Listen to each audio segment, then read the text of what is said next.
오늘 우리에게 주신 하나님의 말씀은 사무엘상 10장 7절의 말씀입니다.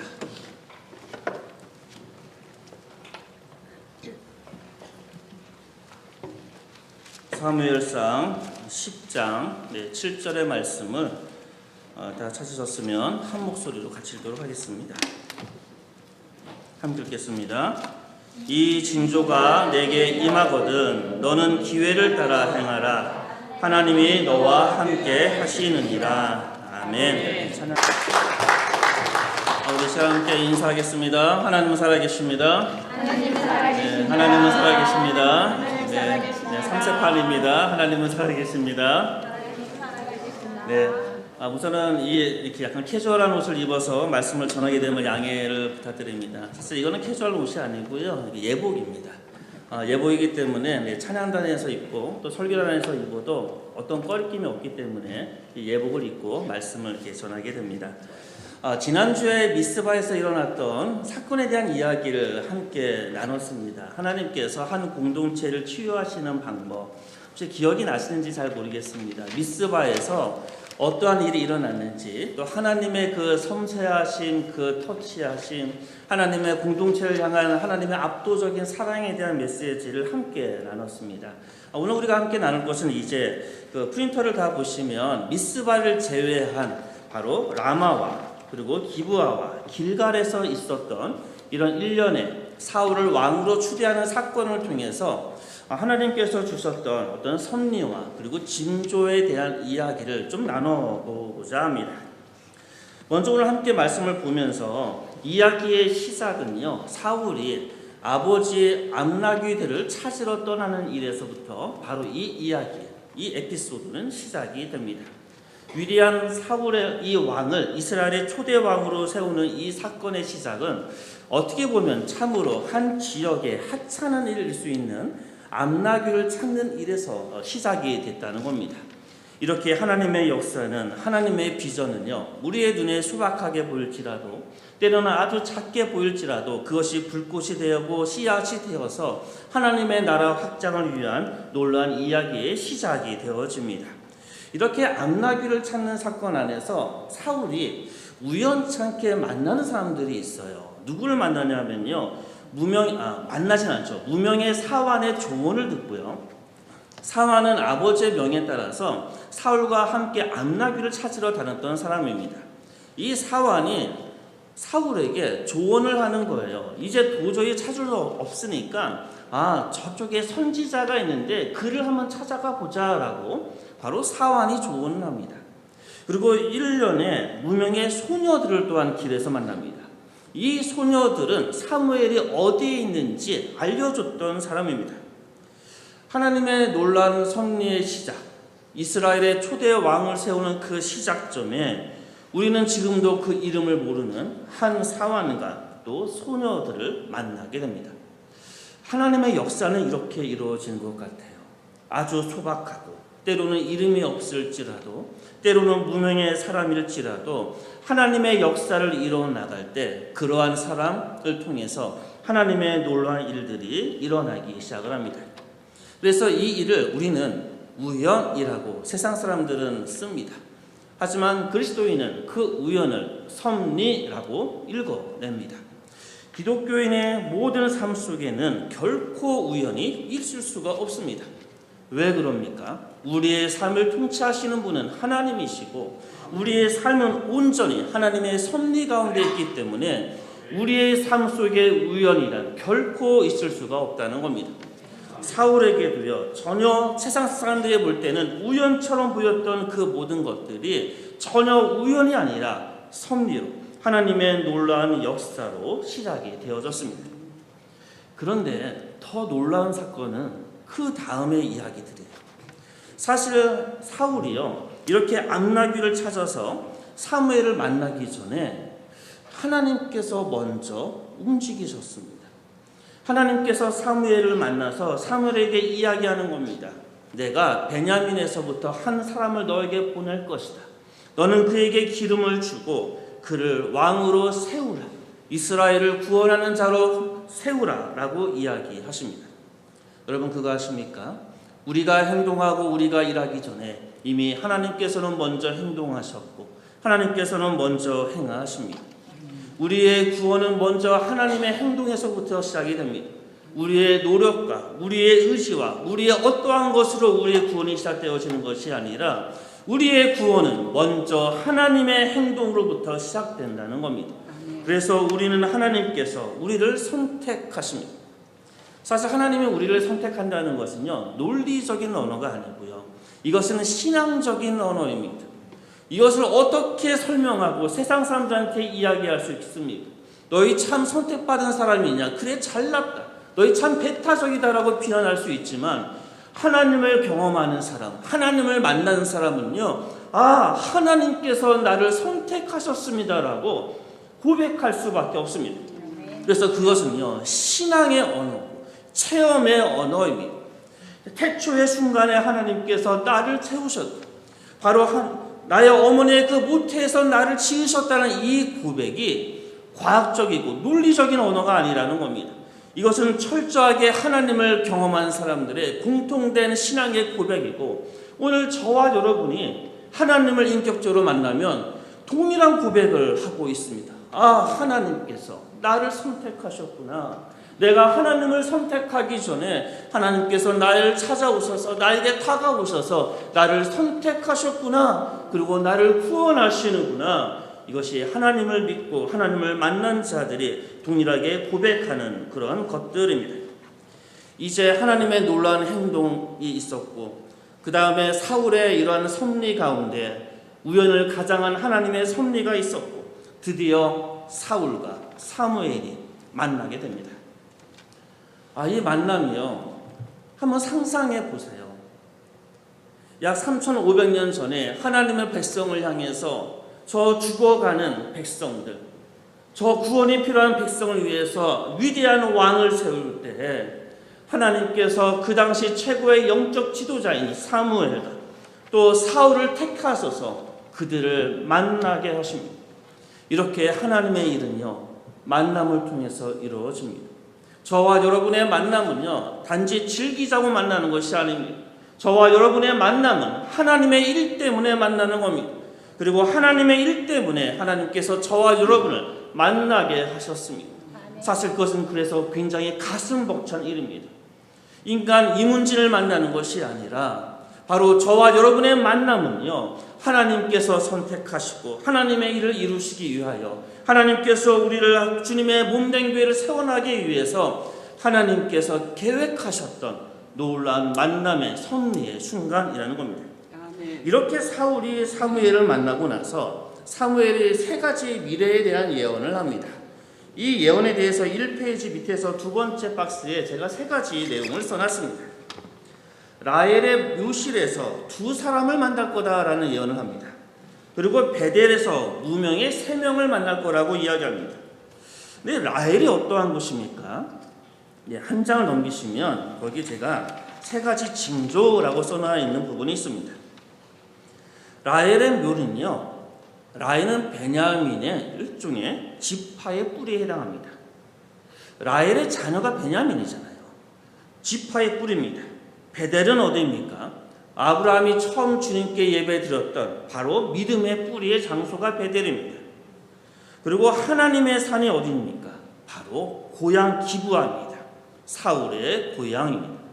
이 3군데에서 하나님의 놀라운 섭리가 이루어집니다. 근데 그 섭리가 이루어질 때에 바로 하나님의 영이 사울을 붙잡게 됩니다. 여러분, 하나님의 영이 사울을 붙잡는 이 사건, 너무 가슴 설레이는 사건이지 않습니까? 하나님의 영에 사로잡힌다. 성령에 충만한다. 얼마나 가슴 떨리고 참 가슴 벅찬 그러한 이야기입니까? 사울이 초대 왕이 될 때 하나님의 영에 사로잡혔던 장면이 2번 나오거든요. 첫 번째 장면 2페이지 제일 위에 보면 첫 번째 장면은 이렇습니다. 하나님의 영이 사울에게 임해서요, 사울이 예언을 하게 됩니다. 이때 이 성경에 나와 있는 예언은 아시지요? 미래를 맞히는 그런 예언을 예언이라고 얘기하지 않습니다. 성경이 이야기하는 예언은 하나님의 말씀을 이야기합니다. 다시 말하면 사울이 예언했다는 것은 지금 하나님의 영에 사로잡혀서 하나님을 찬양하고 하나님을 높이고 하나님께 영광 드리는 그런 말들을 했다는 것이 바로 예언했다는 겁니다. 하나님의 영이 사울에게 임하니까 그가 하나님을 찬양할 수밖에 없었습니다. 그의 입을 닫을 수가 없었습니다. 그리고 그의 마음이 새 마음이 되고 새 사람이 되었습니다. 굉장히 감동적이지요. 그러고 나서 이제 미스바에서 우리가 함께 알고 있었던 사건이 일어나게 됩니다. 미스바에서 어떤 사건이 일어나지요? 제비뽑기를 통해서 사울을 공식적으로 왕으로 삼게 됩니다. 여기서 우리는 한 가지 기억해야 될 것이 있습니다. 사무엘이 사울을 개인적으로 찾아가서 기름 부음을 이미 1차적으로 했습니다. 그럼에도 불구하고 하나님께서 하나님의 나라 일을 하시는 방식은 언제나 투명하고 공식적인 절차를 존중하면서 일을 해 나가셨다는 겁니다. 미스바라는 공동체, 미스바라는 곳에서 어떻게 보면 많은 사람들이 모여서, 백성들이 모여서 그 당시에 일종의 제비뽑기를 통하여 바로 사울을 세우는 공식적인 절차를 이뤄 나갔다는 겁니다. 저희 교회의 교단이 뭐지요? 네, 장로교죠. 장로교의 특징이 뭘까요? 감리교나 이런 데하고 특징이 뭡니까? 장로교가요? 당회가 있다는 겁니다. 아시지요? 교회는요, 장로교는 당회가 있습니다. 저는 예장통합인 것을요, 사실 요즘 되게 부끄러운 일들이 예장통합 안에 많이 일어나지만 예장통합에 소속된 목사라는 것을 굉장히 자랑스러워합니다. 왜 그러냐면요, 우리 예장통합 장로교 안에는 하나님께서 참 기뻐하실 만한 바로 당회라는 아주 민주적인 의사결정 장치가 있기 때문에 그렇습니다. 이렇게 공식적이고 이 공식적인 절차를 통해서 하나님의 일을 결정하고 하나님을 행하는 바로 이 미스바의 이 전통이 여전히 우리 교단에도 남아있기 때문에 그렇습니다. 이렇게 미스바에서요, 공식적인 절차를 통해서 사울을 왕으로 뽑게 됩니다. 그런데 사울이 어디 갔지요? 우리가 잘 알고 있는 것처럼 짐 보따리 사이에 숨어. 여러분, 이 모습이 좀 이해가 되시나요? 분명히 하나님의 영에 사로잡혔잖아요. 새 마음을 갖고 있잖아요. 뜨겁게 하나님을 찬양했잖아요. 그런데 공식적인 절차를 통해서 왕으로 추대되는데 사울은요, 지금 그냥 짐 보따리 사이에 숨어 있는 겁니다. 물론 이것을 어떤 분들은 그냥 겸손이라고 표현할 수도 있을 것 같습니다. 하지만 저는 이 모습은 사울의 어떻게 보면 소심하며 어떻게 보면 사울의 연약한 모습을 대면하고 있는 모습이 아닐까라고 생각이 들어집니다. 아니면 그의 겸손한 모습일 수도 있습니다. 어쨌든 그는 숨어 있고 어떻게 보면 사람들의 눈을 피해 지금 있는 겁니다. 그러고 나서 이제 미스바에서요, 공식적인 절차를 통해서 사울을 추대하고 나서 그 다음에 어떠한 일이 일어나지요? 일부분의 사람들은 사울을 좋아해서 함께 하지만 근데 여기서 불량배라고 표현되어진 일부의 사람들은 그를 적대시합니다. 그것이 10장 27절에 나옵니다. 10장 27절을 제가 읽어드리겠습니다. 어떤 불량배는 이르되 이 사람이 어떻게 우리를 구원하겠느냐 하고 멸시하며 예물을 바치지 아니하였으나 그는 잠잠하였더라. 사울은 이 비난 앞에 잠잠했습니다. 여러분, 이 모습을 잘 기억하길 바랍니다. 하나님의 영에 사로잡힌 자, 하나님을 뜨겁게 예언하고 찬양했던 자, 새 마음을 갖고 새 사람이 되었던 자, 그런 사람들의 눈을 때로는 피하기도 하고 또 사람들의 그 비난 앞에 그는 잠잠히 있었던 사람이었습니다. 어떻게 보면 겸손하고 포용적이고 너그러운 그 모습이 사울의 모습일 수도 있을 것 같습니다. 그런데요, 이 이후에 11장에 가면 특별한 아주 위기가 닥칩니다. 11장 1절을 보면 암몬 사람 나하스가 이제 그 이스라엘 백성들을 쳐들어오게 됩니다. 이때 또 하나님의 영이 사울에게 임하게 되거든요. 사울에게 임하고 나서 사울이 어떻게 했을까요? 말씀을 찾아보겠습니다. 11장 6절의 말씀입니다. 사울이 이 말을 들을 때 하나님의 영에게 크게 감동되며 그의 노가 크게 일어났다. 지금 아까 제가 말씀드렸던 사울의 모습과 지금 말하고 있는 사울의 모습의 차이점이 혹시 보이십니까? 하나님의 영에 사로잡혀서 처음에는 어땠습니까? 어떻게 보면 소심하고, 어떻게 보면 겸손한, 어떻게 보면 너그러운 마음으로 다가갔던 그 사울. 그런데 두 번째 하나님의 영이 임했을 때 그는 어떻게 합니까? 그의 가슴 속에 있었던 분노를 크게 일으킵니다. 화를 냈다는 겁니다. 우리는 이 말씀을 통해서 우리 스스로에게 한번 던져볼 필요가 있을 것 같습니다. 그리스도인은 어느 때 분노해야 되는가? 하나님의 백성은 어느 때 분노하고 화를 내야 되는가? 사울은요, 자신을 비난할 때는 잠잠했습니다. 개인적으로 자신을 공격하는 것에 대해서 잠잠할 줄 아는 너그러운 사람이었습니다. 하지만 하나님의 백성이 공격을 받을 때, 하나님의 나라가 위협을 받을 때, 교회가 위협을 받을 때 그는 분노할 줄 알았던 사람입니다. 하나님의 백성들이 분노할 때는 사실 따지고 보면 딱 한 경우입니다. 나를 비난할 때 분노하는 것이 아니라 하나님이 욕을 먹을 때, 하나님 나라가 방해를 받을 때, 우리의 사랑하는 공동체가 흔들려질 때, 나하스와 같은 암몬 사람들이, 바로 뱀 같은 사람들이 다가올 때 그때 분노하는 겁니다. 하나님의 영에 사로잡혀서 우리의 행동은 정말로 다양하게 나옵니다. 하나님의 영이 혹시 뭔지 아시나요? 이게 이제 루아흐라는 이야기는 많이 들어보셨죠. 그래서 발음이 좋으신 분은 루아흐 이렇게 해가지고 후두음을 내는, 그래서 많이 들어보셨을 겁니다. 보통 뭐 바람이라고 많이 얘기하죠. 하늘을 바라보고요, 구름이 흘러갑니다. 그러면 우리는 뭘 알 수 있지요? 바람이 부는구나. 산과 꽃을 보고 산들산들 흔들립니다. 그럼 우리는 뭘 알 수 있습니까? 바람이 부는구나. 그게 성령이라고 이야기합니다. 혹시 지금 호흡을요, 크게 한번 들이켜 보시겠습니까? 숨을 들이킬 때 여러분은 어떻습니까? 혹시 활력이 느껴지십니까? 그것을 바로 루아흐라고 이야기합니다. 바로 하나님의 영, 바로 성령은요, 우리에게 활력을 주고 우리에게 생명을 주고 저 하늘에 있는 하나님의 피조 세계를 움직이게 만드는 그러한 놀라운 것이 하나님의 영입니다. 창세기 1장에 보면 하나님의 영은 흑암 위를 운행합니다. 어둠이 있을 때 하나님의 영 성령은 그 흑암 위를 올라가서 그 위를 운행하며 하나님의 백성으로 하여금 다시 생명을 얻고 살아가게 만듭니다.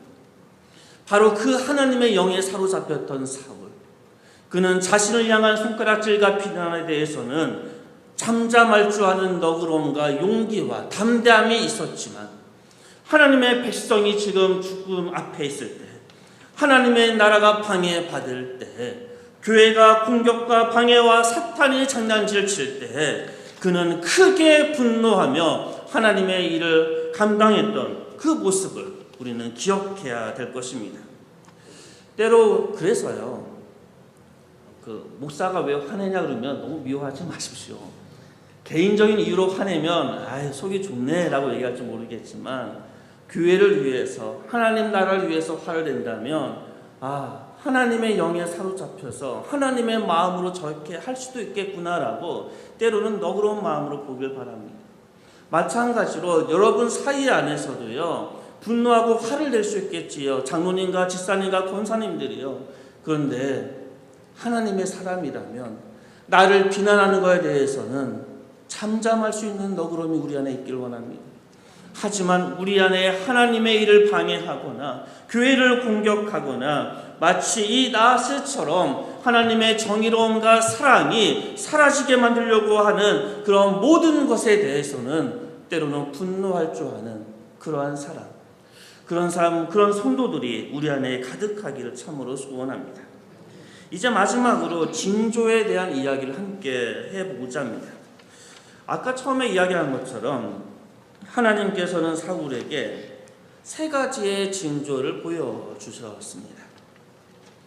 라헬의 묘에서 두 명의 사람을 만나고요. 어떻게 보면 사울은 지금 자신이 속해 있던, 사울은 베냐민 지파잖아요. 자신의 지파의 뿌리에 해당하는 그 라헬의 묘에서 이 두 명을 만나고 그는 어떤 생각을 했을까요? 어떻게 보면 우리의 신학적인 상상력으로 생각해 본다면 자신의 지파의 뿌리, 저 먼 하나님께서 자신의 지파를 사랑했던 그 역사와 뿌리를 혹시 기억하고 있는 것은 아닐까요? 베델에서 또 그는 세 명을 만나게 됩니다. 이 세 명을 만나서 그는 무엇을 생각했을까요? 믿음의 조상 저 아브라함, 그 믿음의 뿌리를 그는 혹시 곱씹으면서 하나님을 향한 그 믿음을 더욱더 깊게 생각하지는 않았을까요? 또 그는 자신의 고향에서 하나님의 영에 사로잡히는 이 놀라운 일들을 하게 됩니다. 그런데 이러한 징조를 하나님께서 주신 이유가 명확하게 있다는 겁니다. 혹시 징조를 받아보신 적이 있으십니까? 이게 다른 말로 이야기하면 기적이라고 번역하기도 합니다. 우리의 삶 속에서 혹시 기적을 경험해 보신 적이 있으십니까? 저보고 혹시 물어본다면 너무 당연하죠. 많이 경험합니다. 기독교 교회 안에서 많은 징조와 기적들을 우리는 경험합니다. 저희 어머니도 병이 났던 경험이 있었고요. 저도 말씀을 선포하다 성도가 듣다가 병이 나았던 경험들이 있습니다. 우리 안에 수도 없이 많은 기적과 징조와 같은 일들이 실질적으로 지금도 일어난다는 것은 너무나 명확합니다. 그런데 이것을 하나님께서 주신 이유가 무엇일까요? 사실요, 저도 이렇게 새벽에 말씀을 이제 다른 사역지에서 말씀을 전하다가 어떤 분이 저 목사님 말씀을 듣다가 병이 나왔습니다 그러면요, 한쪽으로 굉장히 위로도 받으면서요, 한쪽으로 굉장히 교만해지기도 합니다. 뭔가 내가 좀 그래도 설교를 잘하나, 또 좀 이렇게 약간 영빨이 있나, 뭐 이런 생각을 하게 되거든요. 근데 이게 사탄이 주는 마음이거든요. 이런 기적과 징조를 체험할 때, 또 여러분의 삶 속에서 이런 기적과 같은 사건들을 경험하게 될 때, 하나님께서는 그것을 경험하게 만드는 명확한 이유를 바로 오늘 우리가 함께 읽었던 본문의 말씀을 통해서 이렇게 말씀하십니다. 너희는 기회를 따라 행하라. 이 기회라고 번역되어지는 이 단어는 야드라는 단어입니다. 성경은 대부분 굉장히 번역이 잘 되어져 있습니다. 하지만 이런 단어는 좀 아쉽습니다. 너는 기회를 따라 행하라는 이 단어는 사실 야드라는 말로 손 또는 능력이라는 말입니다. 다시 이야기하면 너 능력대로 행하라. 하나님께서 주시는 그 능력대로 너 열심히 최선을 다하라는 겁니다. 하나님께서는 저와 여러분이 기적을 경험하게 하십니다. 징조를 경험하게 하십니다. 우리의 믿음이 연약할 때 우리를 위로하기 위해서, 우리의 믿음을 세우기 위해서 우리 주님께서는 우리에게 많은 이적들을 때로 보여주시고 때로 경험하게 합니다. 그것을 경험함을 통해서 우리는 무엇을 해야 됩니까? 오늘 본문에 주는 말씀은 명확합니다. 너의 능력으로, 하나님이 주신 그 능력으로 너 행하라 라는 겁니다. 하나님께서 저와 여러분에게 사랑의 능력을 주었으면 사랑하고, 하나님께서 저와 여러분에게 봉사의 능력을 주었으면 봉사하고, 하나님께서 저와 여러분에게 섬김의 능력을 주었으면 섬기라는 겁니다. 전도의 능력은 전도로, 우리가 교사로, 나눔으로 우리의 주님께서 우리에게 주셨던 그 능력대로 열심히 섬기라는 겁니다. 하나님께서 우리에게 주셨던 그 기적과 징조는 나의 잘됨과 나의 영빨이 셈을 이야기하는 것이 아닙니다.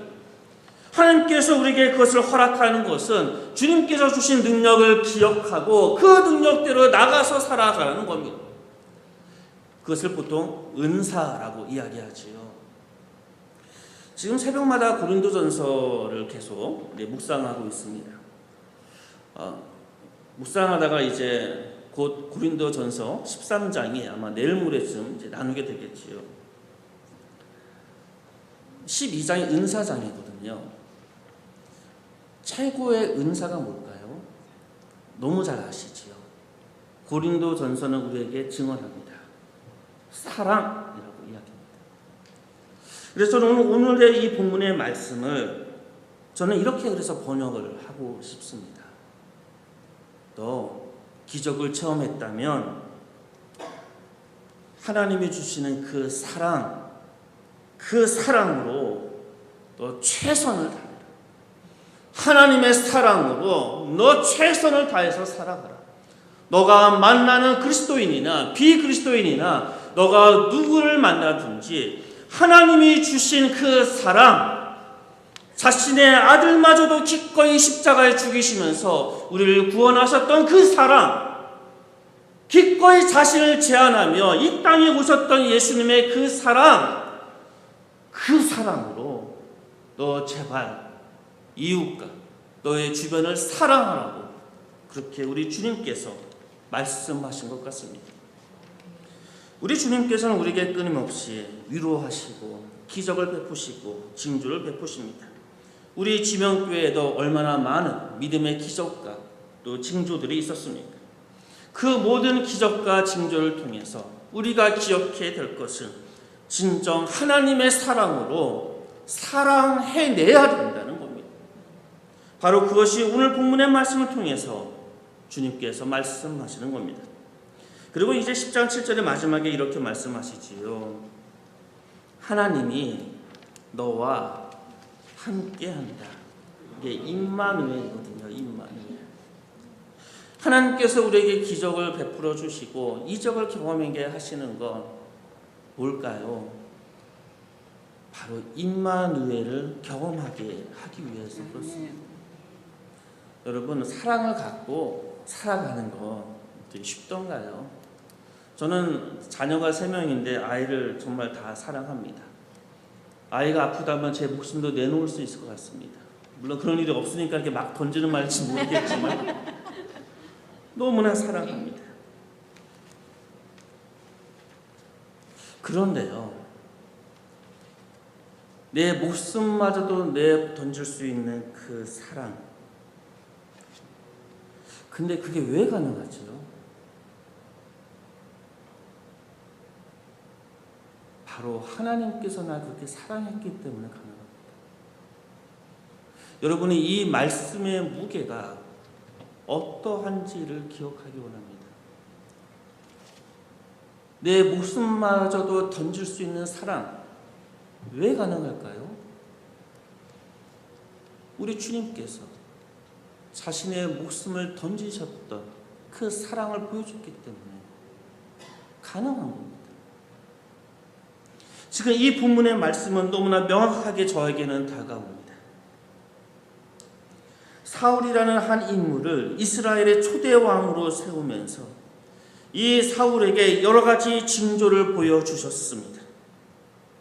그리고 이 모든 기적과 징조를 통해서 하나님께서는 하나님의 백성들에게 그 오늘 저와 여러분에게 동일하게 말씀하고 계시는 겁니다. 내가 너를 사랑했으니, 내가 너와 함께하고 있으니 너 사랑으로 행하라. 나가서 나처럼 채찍을 맞고 나처럼 십자가에 달려 죽을지라도 하나님의 사랑으로 제발 사랑해내라. 주님의 음성입니다.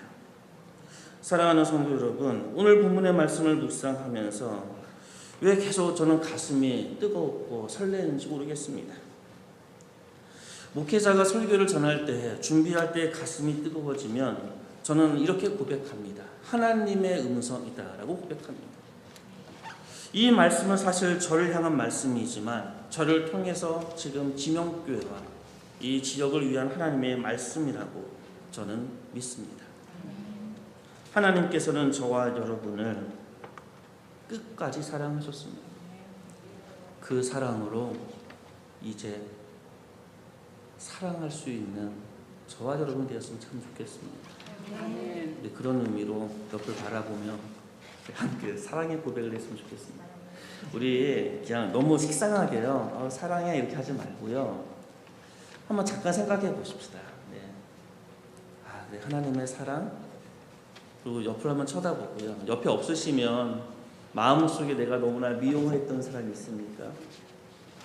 아니면 마음속에 때로는 저주하고 싶은 사람이 있습니까? 한번 고백했으면 좋겠어요.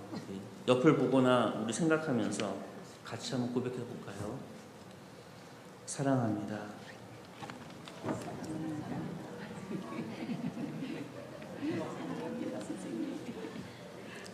너무 빨리 하지 말고 한 번 더 해볼까요? 사랑합니다.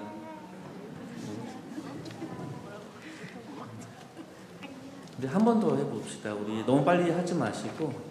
진짜 사랑해요. 네. 아, 하나님이 날 이렇게 사랑했구나. 네, 그 사랑으로 다시 한번 고백해 볼까요?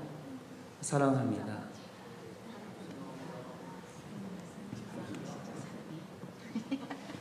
사랑합니다. 함께 기도하겠습니다. 주님, 주님이 주신 사랑에 비하면 나의 헌신과 나의 사랑은 정말 보잘것없습니다. 나의 일상의 삶을 돌아보면 주님 앞에 너무나 부끄러운 것들이 많이 있습니다. 그럼에도 불구하고 나와 함께 하겠다라고 말씀하시고 사랑하시는 주님, 그 사랑을 받고 그 사랑대로 살아낼 수 있도록 주님, 저희를 하나님의 영으로 감동시키시고 성령으로 충만케 하셔서 하나님의 자녀로, 하나님의 백성으로 살아갈 수 있도록 인도하여 주옵소서. 예수님의 이름으로 기도합니다. 아멘. 내 마음이 어둠 속에 가득할지라도 그 어둠 위에 흑암 위를 운행하시는 하나님의 영을 바라보게 하시고 나의 힘이 되시고 나의 길이 되신 주님을 의지해서 주님께서 우리에게 명한 그 사랑의 길, 그 걸음 담대히 걸어가는 하나님의 자녀 되게 해달라고 우리 이 시간 함께 조용히 주님 앞에 기도하도록 하겠습니다. 함께 기도합니다. 사랑의 하나님, 오늘도 우리에게 말씀으로 찾아오시고 우리의 마음으로 다가오시는 주님, 내 길을 하시며 내 일을 하시는 주님, 때로는 앞에 길이 어둡고 흑암으로 어디로 가야 될지 모를 때에도 하나님의 영이 수면 위에 운행하시는 것처럼 나의 삶과 나의 어두움에서 운행하시는 하나님의 영을 발견하게 하시고 주의 성령에, 주님의 성령에 충만하여서 주님께서 명하신 그 사랑의 길 담대히 걸어갈 줄 아는 하나님의 자녀 될 수 있도록 주여 인도하여 주옵소서. 사랑의 하나님, 주님께서 내 길을 하시고 내 일을 하십니다. 길을 걸어가다가 때로는 낭떠러지와 어둠이 가득한 길을 만나게 됩니다. 그때마다 흑암 위에 어둠 위에 운행하셨던 하나님의 영을 기억하게 하시고 내 삶의 낭떠러지와 내 삶의 어둠에서 운행하시며 나를 이끄시고 나의 길이 되신 주님을 바라보는 신실한 하나님의 자녀 될 수 있도록 인도하여 주옵소서. 때로는 주님께서 원하시는 사랑의 길을 걸어가는 것이 너무나 힘들고 때로는 억울하고 때로는 답답할 때도 있습니다. 그럼에도 불구하고 십자가의 사랑을 통하여 우리에게 그 사랑의 길을 보여주셨던 그 예수님의 그 길, 그 골고다의 길을 걸어가는 하나님의 자녀 될 수 있도록 우리를 성령으로 충만케 하여 주옵소서. 이제는 우리 주 예수 그리스도의 은혜와 하나님의 그 깊으신 사랑하심과 성령님의 늘 함께 하시고 지켜주시고 인도하시는 그 능력이 주님의 사랑하는 하나님의 자녀들 그 머리 위에 오늘도 때로는 어둠 속에 있지만 온전히 하나님을 바라보는 주님의 자녀들 그 가정과 길 위에 이제부터 영원히 함께 하기를 축원하옵나이다. 아멘.